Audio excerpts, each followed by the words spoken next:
Hello, this is Matt on the Moon Lambo channel. YouTube files motion to dismiss Ripple's lawsuit as Apple legend Steve Wozniak sues media giant over Bitcoin scams. This is a brand new story here today. I hadn't heard anything on the Ripple YouTube lawsuit in, what's it been now, months? So it was interesting that this popped up today, so I'm going to run through this. I've also got this story unrelated from You Today, which I'll get to. It's titled, Goldman's Multi-Billion-Dollar Scandal Shows That Criminals Continue to Use Fiat Currencies, says Bitcoin advocate Anthony Pompliano. Yep, I still think that if you're a criminal, I mean, don't be a bad person, but if you're going to be a criminal, it's probably better to use, fiat currencies rather than a cryptocurrency. Kind of harder to track the fiat currency, but anyway, before we go any further, if you would please delicately tap that like button, I would certainly appreciate it. And also, go ahead and subscribe to the Moon Lambo channel, because if you do, all of your wildest dreams will come true. Vote for Pedro. All right, YouTube has filed a motion to dismiss a lawsuit filed in April by payment startup Ripple, which accuses YouTube of allowing XRP giveaway scams on its network. Ripple claims that YouTube is turning a blind eye to scammers and allows paid ads that encourage unwitting viewers to give away their XRP. Ripple, which owns more than half of the total supply of XRP, says the scams have harmed its brand. In response, YouTube cites Section 230 of the Communications Decency Act, which offers certain protections to websites that feature user-generated content. YouTube argues that it should not be held liable for third-party content on its website. It adds that it did not actively take part in the scams and even took down the fraudulent videos that were brought to the company's attention. And I am absolutely sympathetic to the situation that YouTube's in, frankly. They're being attacked. Like, they actually, and I know it's acknowledged in this piece too, but they actually are victims as well here. Here's a quote. Even though YouTube itself is a victim of the scam, plaintiffs have brought this lawsuit asserting that YouTube violated their statutory and common law right to publicity. California's unfair competition law, they go into cite that is, and their rights under federal trademark law, and then they cite what that is. Plaintiffs have not filed any claims against the actual fraudsters. And then the piece continues. It appears YouTube's legal battle may be just beginning. Apple co-founder Steve Wozniak is also suing the media giant and its parent company Google for allowing scammers to use his name in Bitcoin giveaway scams. And actually I don't know if you guys have heard of this. That was news to me. I had not heard of this anywhere. Interesting, though.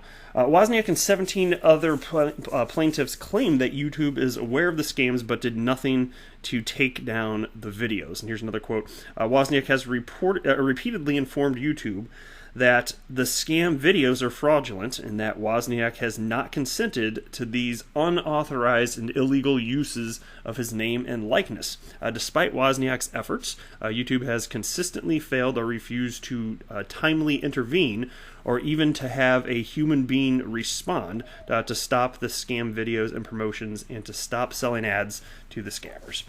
And then they wrap up by stating, according to the lawsuit filed in the Superior Court of the State of California on Tuesday, YouTube's inaction caused irreparable harm to Wozniak's reputation and defrauded users of millions of dollars. The plaintiffs are seeking punitive damages and want YouTube to take down the fraudulent videos and promotions.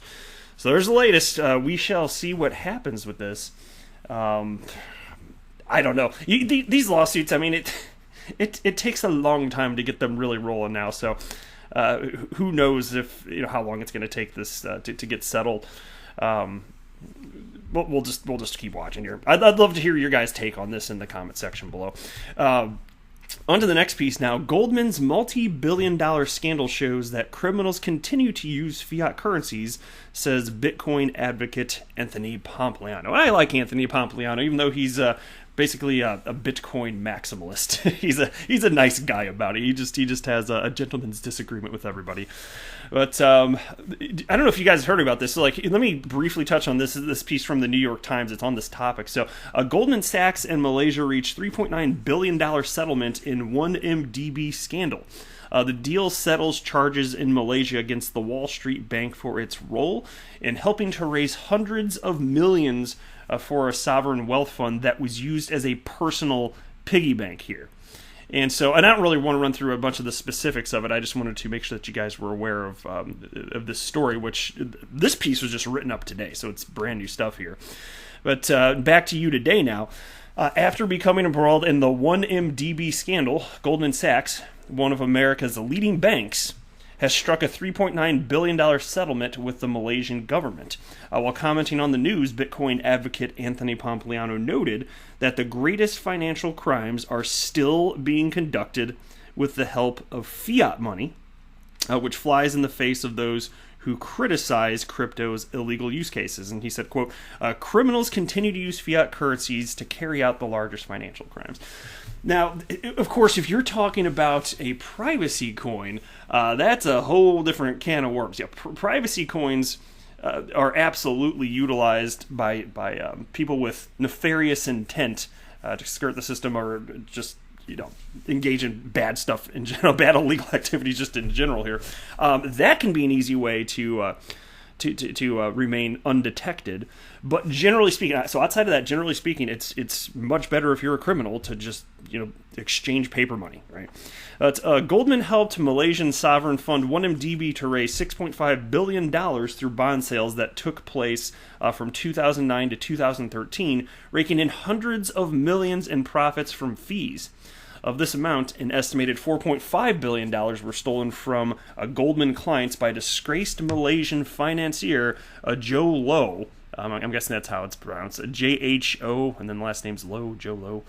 Somebody's parents like rhyme schemes, it seems. Ex-Malaysian Prime Minister Najib Razak and their associates. These funds were squandered on a luxury yacht. Is that squandered? That sounds awesome. I mean, it's obviously illegal. But expensive paintings and even the production of Hollywood movies. That sounds so nuts. How do people think they're going to get away with this stuff for the long haul? It's freaking nuts. 3 Goldman subsidiaries that faced criminal charges back in December 2018 over misuse of the funds. In August 2019, Malaysia became the first country to prosecute the bank and its executives. And last November, the Wall Street Bank proposed $1.75 billion in compensation, but Malaysia's current Prime Minister, Mahathir Mohamad, I don't know, maybe that's how you say it, bad with forenames, was not satisfied with the ordered sum. And so with its most recent settlement, Goldman hopes to put this loud controversy to rest. And they said, quote, it is an important step towards putting the 1MDB matter behind us and will help enable the Malaysian government to move forward with additional recovery efforts and to execute on its economic priorities.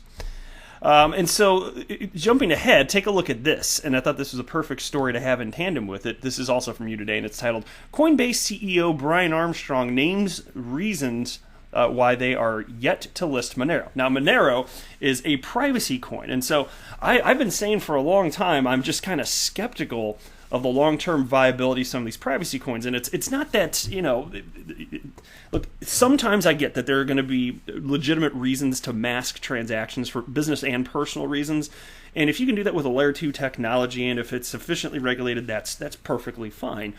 But generally speaking, you can do bad things with some of these cryptocurrencies if they're completely masked. And so I've been skeptical of the long-term viability of a lot of these privacy coins. And I don't think it's necessarily the case that these coins are literally going to stop existing. But, I mean, they'll effectively be dead when governments around the world say that cryptocurrency exchanges can't trade them. Because it's not going to be easy for it to have an actual market price. You can push it underground, and maybe they'll still have some level of continued use, but that's pretty tough when there's no liquidity because people aren't actually actively trading the damn things here. So during his much-anticipated appearance on the What Bitcoin Did podcast hosted by cryptocurrency enthusiast Peter McCormick, Coinbase CEO Brian Armstrong mentioned that he would personally like to list Monero. However, America's number one exchange is yet to offer XMR to its customers because regulators are up in arms about privacy coins. And here's a quote. We haven't been able to list that, at least in the way that we would like, because of those reasons. Exactly, and this is what I've been saying for a long time. There's been all sorts of news stories over the last year or so in particular, and it just seems to indicate that privacy coins have an uphill battle, right? So we shall see. But while Kraken, which operates in the same jurisdiction as Coinbase, does allow trading Monero, Armstrong says that regulators usually approve coins during behind-the-scenes conversations. And here's a quote: "Regulators are not going to come out and make an official law or declaration sometimes that'll say this is allowed and this is not." Yeah, well, makes it tough. He adds that getting sued by regulators is part of doing business, but it's an expensive part that they would like to avoid. Yeah, no kidding. Armstrong also notes that they take way more risks compared to Fidelity or other legacy players. However, at the same time, they are more conservative compared to some competing cryptocurrency exchanges. And here's the final quote. "I want us to be the company that stands the test of time and doesn't get taken out by some kind of enforcement action or cascade of events or whatever." Yeah, exactly. And so this is the same story back in 2017 when people were complaining about how XRP wasn't getting listed, but they really weren't listing anything. What was on the exchange at the time? Coinbase. It was Bitcoin, Litecoin, Ethereum, and ultimately Bitcoin Cash. I think that was towards the end of 2017 is when Bitcoin Cash was added. And we knew that was going to happen months in advance, but they didn't add anything else. It wasn't anything specifically against XRP, but a lot of people in the community, it was my perspective, it seemed to me that some people were taking it as some sort of intentional affront against XRP, as if they had something against it. But I don't really think that there's any evidence for that personally. But it did get listed. But yeah, as far as these privacy coins, I don't know, man. We shall see. Well, that is it for this video. I am not a financial advisor. Do not buy or sell anything because of anything that I say or write. That would be a very, very, very bad idea. Until next time, to the moon, Lambo!